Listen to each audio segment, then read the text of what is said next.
The Alliance Hall shimmered with pale silver light as the representatives of Earth stood on one side and the envoys of the distant Aurelian Dominion stood on the other. For months, tensions between the two powers had climbed, until even the smallest spark could have triggered a devastating war. Entire fleets hovered in silent standoff above 3-star systems. It was in this heated moment that a desperate form of diplomacy was proposed, a symbolic union, a pretend bond between a human and an Aurelian royal. It would be a ceremonial pact, nothing more, meant to reassure each side of the desire for peace. That strange idea reached the ears of the Aurelian princess, Leora, whose bold ways were known across several regions of space. She agreed at once. Earth hesitated, then reluctantly accepted. The human chosen was Daniel, a soft-spoken young guard assigned to diplomatic service after demonstrating calm judgment and resilience in high-pressure environments. He had never wanted attention, never sought glory, and never expected his name to be mentioned during a major interstellar negotiation. When asked if he would take part in the symbolic union, he felt his pulse spike. Yet he agreed, believing that if a sham ceremony could avert conflict, then his discomfort was meaningless compared to the lives that might be saved. The union ritual took place in a chamber built between both delegations. The Aurelians viewed marriage not only as a partnership, but also as a form of trust pact. They valued sincerity, loyalty, and mutual honor above all else. Daniel stood with steady posture, though inside he felt as though he were in a whirlwind. Leora entered with radiant confidence, towering above him with her tall frame and luminescent hair. Her eyes held the color of deep blue crystal, and her expression shifted between formality and curiosity. As she studied him, the ceremony required only the clasping of hands beneath a beam of bioluminescent energy that acted as a symbolic bond. The moment Daniel's fingers touched Leora's palm, a warm spark shot through him. He assumed it was only a trick of the Aurelian ritual device. Leora tilted her head at the sensation as well, but said nothing. When the beam faded, the two stepped apart. The assembled diplomats applauded. Cameras flashed. Messages of relief spread across both fleets. In the following hours, the tension that had suffocated dozens of worlds eased. Both militaries disengaged from their aggressive stances. Representatives began productive dialogue. That small symbolic ceremony had calmed an entire region of the galaxy. Daniel believed that once the political dust settled, he would simply return to his routine duties. Leora would resume her royal responsibilities. The union would remain a documented gesture. Nothing more. He discovered how wrong he was only one day later. Aurelian culture, despite the claims made during negotiation, did not treat union rituals as light symbolic gestures. Though they acknowledged that the ceremony was political, they also held strong beliefs about the significance of ritual bonds. For them, a union was not easily undone. Even if branded symbolic by diplomats, the act still carried meaning on a spiritual and lineage level. Daniel felt his stomach tighten when this was explained to him by the translation envoy. Leora visited him shortly after with a firmness that surprised him. She stood tall, her voice composed yet carrying an undertone of insistence. She informed him that she had reviewed the records and learned more about human customs. She understood that Earth viewed the ritual as a temporary performance. Yet her own people would not see it that way. More than that, she herself would not permit their bond to be dismissed so quickly. Daniel tried to speak with care. He reminded her that the entire point had been to ease tension. That Earth had never intended a long-term connection. That he did not wish to disrespect her culture. Leora listened, yet her steady gaze did not waver. She stated calmly that her intention had shifted. She wanted to understand him. She wanted to know what kind of strength rested in a quiet human who stepped willingly into an unfamiliar ritual to stop countless lives from being lost. Following. This declaration she tasked 2 Aurelian guards to escort Daniel everywhere within the shared vessel where Earth and Ide. Aurelian staff coordinated. She claimed it was for his safety.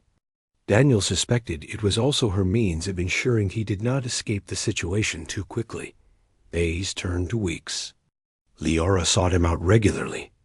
She asked him about Earth's history, its art, its struggles, and its victories. She admired the resilience shown by humans as they rose from a single planet to become a recognized power in the galaxy. She found fascination in his reserved demeanor, a contrast to the bold nature common among Aurelian nobility.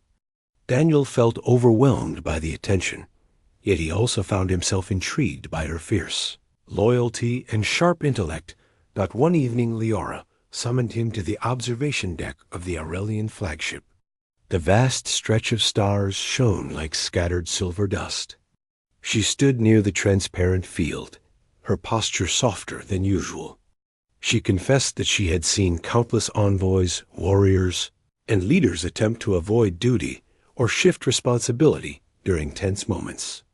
Yet Daniel had stepped forward not for ambition, but for peace. She found that admirable beyond measure. Daniel did not know how to respond at first. He admitted that he never felt exceptional, that he acted because he believed anyone in his position would have done so. Leora disagreed. She told him that courage often came from the quietest hearts. That strength did not always roar or demand to be seen. Sometimes it moved silently and shaped the future in profound ways. Their conversation lasted long into the cycle. When they parted, Daniel realized that the union he had once viewed as a symbolic gesture had already begun to change his perspective. He found himself thinking not about the political weight of their bond, but about the sincerity in her words and the kindness behind her intense demeanor. Diplomatic progress soared during this period. With Leora and Daniel standing as a symbol of cooperation, both sides negotiated fair agreements. Trade routes opened. Shared research centers were planned. The threat of war dissolved completely. Yet as relations strengthened, Daniel noticed that Leora became increasingly protective of him. When Earth's representatives suggested that the symbolic ritual could be documented as dissolved after the treaties were finalized, Leora responded with a tone that froze the room. She declared that the bond was active, that her culture recognized it, that she recognized it. She stated this with such authority that even seasoned diplomats hesitated to challenge her. Daniel tried to interject, but Leora placed a gentle hand near him, a subtle gesture asking for patience. After the meeting, she spoke with him privately. She explained that although the union was originally staged, she no longer viewed it as false. During their weeks of shared dialogue, she had come to value him deeply. She admired his empathy, his humility, and the way he studied others without realizing it. She told him that she wished for the bond to remain, not by diplomatic obligation, but by personal desire. Daniel felt a rush of surprise. He reminded her that humans usually chose such commitments with care and time. Leora replied that she had spent years studying alliances, councils, and the behavior of leaders. She knew sincerity when she saw it. She had watched him offer calm, reason, and compassion, even when overwhelmed by the magnitude of his role. To her, that was enough. Daniel struggled with conflicting emotions. On one hand, the notion of being bound to a royal figure from another world seemed heavy. On the other hand, he could not ignore how Leora's presence had reshaped him. The quiet guard who once sought anonymity now stood in a position that connected entire civilizations. And behind that transformation was a princess who saw value in him long before he saw it himself. Over time, Daniel found himself looking forward to her visits. He found comfort in her certainty, in her fierce loyalty, and in the unexpected gentleness beneath her outward strength. Their conversations drifted from politics to personal hopes. He learned that she longed for a future where her people and others did not see strength, as something proven only through conflict.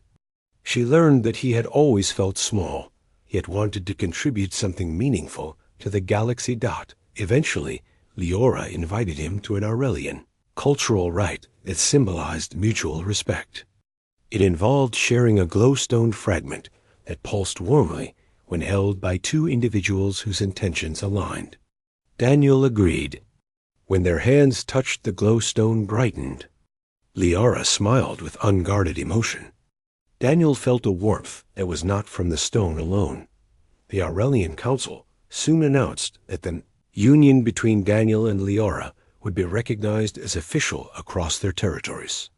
Earth's diplomats hesitated, but in the face of overwhelming cooperation and the clear affection shared between the two, they accepted the decision. The ritual that began as a stage gesture had grown into something far more profound. Daniel stood beside Leora during the final declaration, ceremony held on the joint station above a neutral world. The gathered officials applauded. The tension that once threatened to fracture an entire region of space now seemed like a distant memory. The bond that was meant to be temporary had instead created the strongest peace the two civilizations had ever known. When the ceremony ended, Leora spoke softly to Daniel. She told him that she did not intend to release him from the bond, not because of tradition or politics, but because she had chosen him with her own heart. Daniel felt his hesitation melt. He